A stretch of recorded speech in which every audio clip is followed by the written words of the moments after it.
Murid nakal, bebal, bengis, ngelawan sama gurunya teman-teman. Ini Alexander Koblenz, juara catur dunia tahun 1949 sampai 1960. Kali ini bertemu dengan muridnya sendiri teman-teman, Mikhail Tal, pada tahun 1961.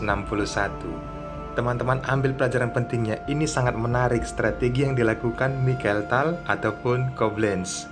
Saya akan menganalisis jalannya pertandingan sesederhana mungkin. Siapkan konsentrasi tinggi. Bagi kalian yang baru bergabung di Jari Pelawi Chess, welcome. Selamat menyaksikan.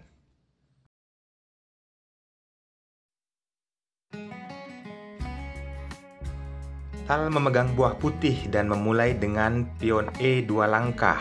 Alexander Koblenz, sang guru, membalasnya pion C2 langkah. Terlihat di papan, pembukaan Sicilian defense terjadi. Putih kuda F3 dan hitam pion D6. Lihat langkah berikutnya, Tal menaikkan pion D mengajak pertukaran dan sang guru menyambutnya. Setelah kuda menyambut pion kembali, lalu sang guru mengeluarkan kuda ke F6.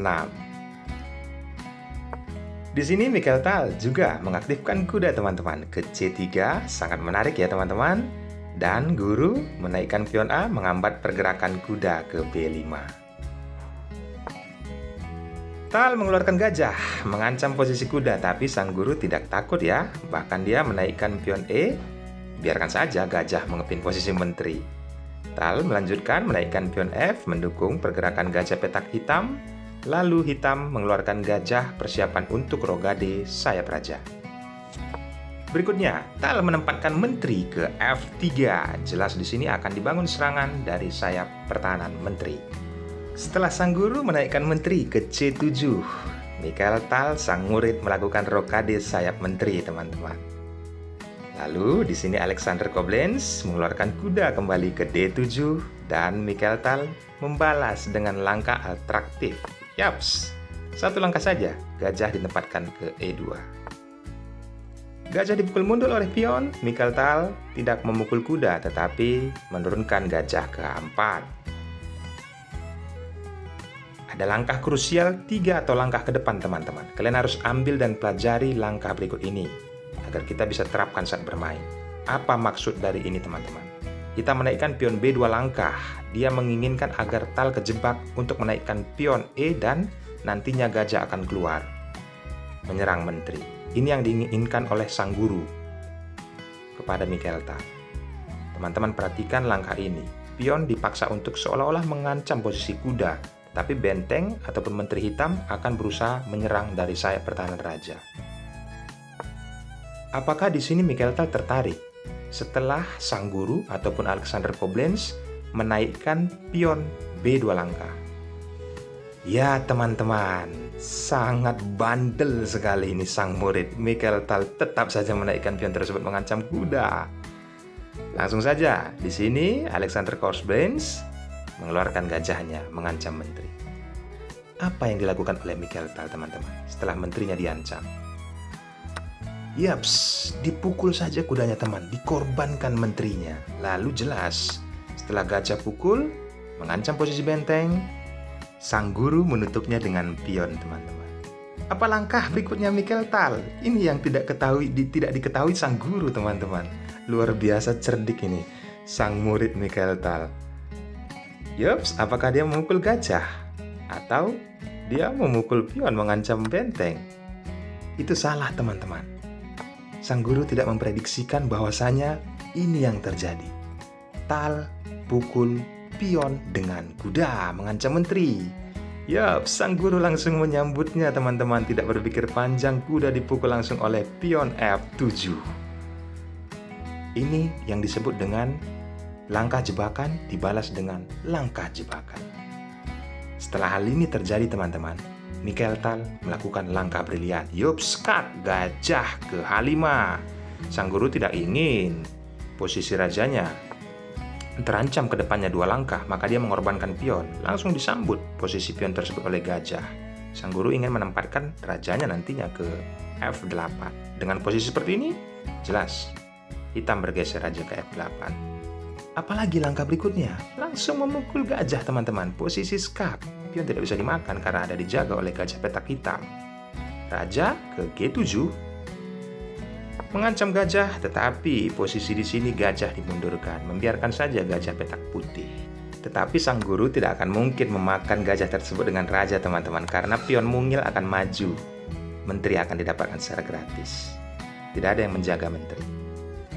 Kita kembali ke partai aslinya. Luar biasa menarik pertandingan ini teman-teman. Dengan kondisi seperti ini, apa langkah Mikhail Tal setelah menurunkan gajah ke G3, lalu Alexander Koblenz membalasnya. Posisi kuda ke F6. Sudah mentok strategi Mikhail Tal? Tidak teman-teman. Ini yang dilakukannya. Benteng ke jalur E6, mengancam posisi pion. Sang guru mengabaikannya, mengancam posisi kuda dia. Apa yang dilakukan Mikhail Tal? Biarkan saja kuda itu, kata Mikhail Tal teman-teman. Dia memukul pion dengan benteng mengancam posisi kuda. Apa selanjutnya? Ya jelas, sang guru memakan kuda tersebut. Dampaknya apa teman-teman? Kita lanjutkan. Pion dinaikkan ke F5 menjaga posisi gajah dan benteng, sekaligus juga petak gajah hitam mengancam menteri. Menteri bergeser, ada ancaman skakmat loh teman-teman yang dilakukan oleh sang guru. Mikhail Tal mudah sangat, menaikkan saja pion B satu langkah. Langkah berikutnya, sang guru ingin memakan benteng dengan menteri, pertukaran dengan dua perwira ya. Saya rasa cukup berimbang. Sang guru harus melakukan hal ini, maka dia menggeser menterinya ke D7. Mikhail Tal jelas menempatkan gajah kemana? Yaps, benar sekali teman-teman, mengepin posisi raja. Langsung saja, sang guru sudah merasa ketakutan. Benteng dipukul oleh menteri, lalu menteri dipukul oleh pion, lalu raja memukul gajah. Sudah selesai dong serangan dalam pemikiran kalian teman-teman? Tidak teman-teman. Ini benteng mengancam posisi kuda dua kali. Jelas di sini sang guru menurunkan kuda ke H7. Apalagi langkah berikutnya? Yaps, pukul benteng dengan gajah. Lalu gajah dipukul oleh benteng. Satu langkah ke depan. Raja, ampun teman-teman, raja hitam. Apa itu langkah Mikhail Tal? Kalian juga sudah bisa paham ya? Apa langkah hitam seperti ini? Ambil pelajaran pentingnya teman-teman. Ambil pelajaran pentingnya. Dengan kondisi seperti ini, apa yang dilakukan oleh Mikhail Tal? Post videonya. Bagaimana? Apakah kalian sudah mendapatkannya? Yups, benar sekali. Benteng ditempatkan ke F8. Di sini sangat selesai sudah untuk hitam. Kita berandai apabila benteng dipukul oleh kuda, maka jelas akan menjadi monster pion imutnya teman-teman, menjadi menteri. Maka dari itu sang guru Alexander Koblenz tidak memukul benteng dengan kuda, tetapi memukul benteng dengan benteng, tetapi percuma teman-teman. Di sini posisinya sang guru belum menyerah. Lalu benteng tersebut dipukul dengan pion dan kembali menjadi monster. Tentu saja monster itu dimakan oleh kuda. Yaps, kalian sudah paham pastinya. Langsung pion dinaikkan satu langkah. Satu langkah lagi menjadi monster kembali. Kuda tidak mungkin bergeser karena jadi dinosaurus teman-teman. Yups, kali ini sang guru menurunkan raja mengancam pion. Ya, pion pukul kuda. Lalu raja pukul menteri. Dan di sini sang guru Alexander Koblenz menyerah dengan murid bandelnya. Apabila kita lanjut, raja bisa bergeser ke D1. Ya, sekalian juga sudah bisa paham ya teman-teman. Pion akan promosi dengan mudah yang ada di jalur G atau H. Ambil pelajaran pentingnya teman-teman. Saya sudah menganalisis sesederhana mungkin. Dukung terus channel ini, subscribe dan nyalakan loncengnya. Saya pastikan saya memberikan pertandingan dunia dan memberikan pelajaran penting dari langkah dilakukan oleh kedua pemain. Akhir kata, saya ucapkan thanks and God bless. Bye-bye.